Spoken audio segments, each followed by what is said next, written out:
Hi ಎಲ್ರಿಗೂ ನಮಸ್ಕಾರ. ನೀವು ನೋಡ್ತಾ ಇದ್ದೀರಾ ನ್ಯೂಸ್ ಅಂಡ್ ಕರ್ನಾಟಕ. ನಾನು ನಿಮ್ಮ ಮಂಜು ಗೌಡ.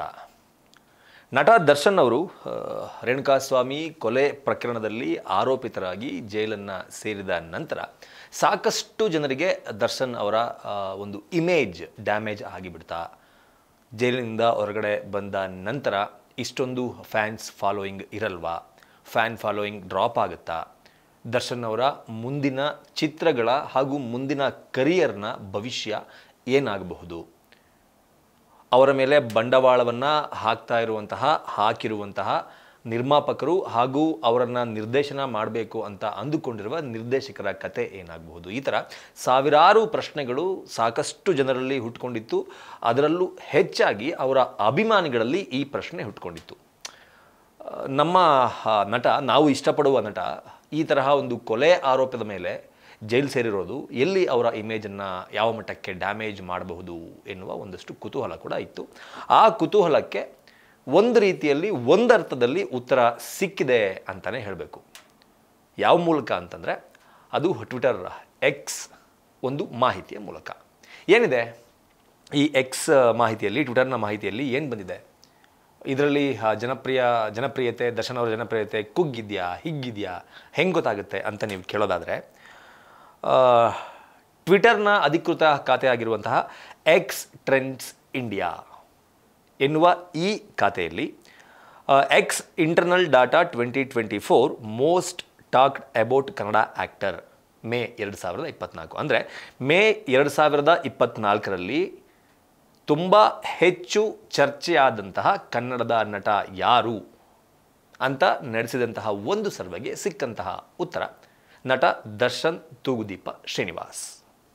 ಅದನ್ನು ಅವರು ಪೋಸ್ಟ್ ಕೂಡ ಮಾಡಿದ್ದಾರೆ, ನೀವು ಸ್ಕ್ರೀನ್ ಮೇಲೆ ನೋಡ್ಬೋದು. 2024 most talked about Kannada celebrities account ಮೇಲ್ ದಾಸ ದರ್ಶನ್ ಅಂತ ಅವರೊಂದು ಪೋಸ್ಟನ್ನು ಕೂಡ ಶೇರ್ ಮಾಡ್ಕೊಂಡಿದ್ದಾರೆ.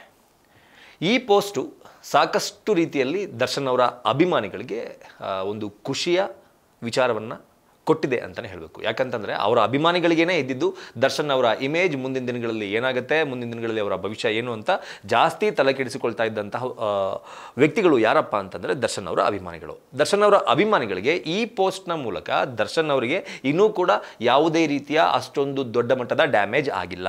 ಅವರ ಜನಪ್ರಿಯತೆಯ ವಿಚಾರಕ್ಕೆ ಬಂದರೆ ಅವರು ಇನ್ನೂ ಕೂಡ ಕರ್ನಾಟಕದಲ್ಲಿ ಜನಪ್ರಿಯ ವ್ಯಕ್ತಿಯಾಗಿ ಉಳಿದುಕೊಂಡಿದ್ದಾರೆ ಅನ್ನೋದು ಒಂದು ಕಡೆ ಈ ಪೋಸ್ಟ್ನ ಮೂಲಕ ಅರ್ಥೈಸಿಕೊಳ್ಳಬಹುದು. ಅಂದರೆ ಅವರ ಹೆಸರು, ಅವರ ಕೀರ್ತಿ ಇನ್ನೂ ಪೀಕಲ್ಲೇ ಇದೆ, ಉತ್ತುಂಗದಲ್ಲೇ ಇದೆ ಅಂತ.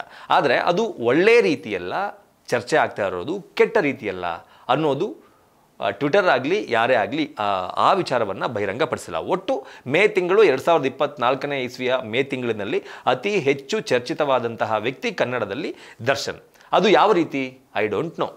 ಒಳ್ಳೆ ರೀತಿಯಲ್ಲಿ ಜನ ದರ್ಶನ್ ಅವರ ಬಗ್ಗೆ ಚರ್ಚೆ ಮಾಡ್ತಾ ಇದ್ದಾರಾ, ಅಥವಾ ಈ ಪ್ರಕರಣಗಳಿಗೆ ಸಂಬಂಧಪಟ್ಟಂತೆ, ಅಥವಾ ಮೇ ತಿಂಗಳಲ್ಲಿ ಈ ಪ್ರಕರಣ ಆಗಿರಲಿಲ್ಲ, ಅವರ ಕಾಂಟ್ರವರ್ಸಿಗಳ ವಿಚಾರದಲ್ಲಿ ಜನ ಅವರ ಬಗ್ಗೆ ಚರ್ಚೆ ಮಾಡಿದ್ದಾರೆ ಅನ್ನೋದನ್ನು ಟ್ವಿಟರ್ ಹೇಳಿಲ್ಲ. ಯಾವುದೇ ಆ ತರಹದ ಸುದ್ದಿಯನ್ನು ಟ್ವಿಟರ್ ಬಿಟ್ಟುಕೊಟ್ಟಿಲ್ಲ. ಇನ್ನು ಇದೇ ಥರ ಕೇವಲ ಕನ್ನಡ ಮಾತ್ರ ಅಲ್ಲ, ಎಲ್ಲ ಸಿನಿಮಾ ರಂಗದಲ್ಲೂ ಕೂಡ ಈ ತರಹದ ಒಂದು ಸರ್ವೆಯನ್ನು ಟ್ವಿಟರ್ ನಡೆಸಿದೆ. ಹಿಂದಿ ವಿಚಾರಕ್ಕೆ ಬಂದರೆ ಸೂಪರ್ ಸ್ಟಾರ್ ಸಲ್ಮಾನ್ ಖಾನ್ ಅವರು ಮೊದಲನೇ ಸ್ಥಾನದಲ್ಲಿದ್ದಾರೆ. ಇನ್ನು ತಮಿಳು ಚಿತ್ರರಂಗದ ವಿಚಾರಕ್ಕೆ ಬಂದರೆ ರಜನಿಕಾಂತ್ ಅವರು ಮೊದಲನೇ ಸ್ಥಾನದಲ್ಲಿದ್ದಾರೆ. ಇನ್ನು ತೆಲುಗು ವಿಚಾರಕ್ಕೆ ಬಂದರೆ ಮಹೇಶ್ ಬಾಬು ಅವರು ಮೊದಲನೇ ಸ್ಥಾನದಲ್ಲಿದ್ದಾರೆ. ಕನ್ನಡದ ವಿಚಾರಕ್ಕೆ ಬಂದರೆ ನಾನು ಹೇಳ್ದಂಗೆ ದರ್ಶನ್ ಅವರು ಮೊದಲ ಸ್ಥಾನವನ್ನು ಅಲಂಕರಿಸಿಕೊಂಡಿದ್ದಾರೆ. ಮೇ ತಿಂಗಳಲ್ಲಿ ಯಾವ ವ್ಯಕ್ತಿಯ ಬಗ್ಗೆ ಜನ ಹೆಚ್ಚಾಗಿ ಟ್ವಿಟರ್ನಲ್ಲಿ ಚರ್ಚೆ ಮಾಡಿದ್ದಾರೆ ಎನ್ನುವ ಆಧಾರದ ಮೇಲೆ. ಏನನ್ಸುತ್ತೆ ನಿಮಗೆ ಈ ಸ್ಟೋರಿಯನ್ನು ಕೇಳಿದಾಗ? ದರ್ಶನ್ ಅವರು ಯಾವ ವಿಚಾರವಾಗಿ ಚರ್ಚೆ ಆಗಿರ್ಬೋದು, ದರ್ಶನ್ ಅವರ ಬಗ್ಗೆ ಜನ ಇಷ್ಟೊಂದು ಚರ್ಚೆ ಮಾಡೋದಕ್ಕೆ ಕಾರಣ ಏನು ಅನ್ನೋದನ್ನು ಕಮೆಂಟ್ ಬಾಕ್ಸ್ ಮೂಲಕ ತಿಳಿಸಿ ಅಂತ ಕೇಳ್ಕೊತಾ ಈ ವಿಡಿಯೋನ ಮುಗಿಸ್ತಾ ಇದ್ದೀನಿ. ನಮಸ್ಕಾರ.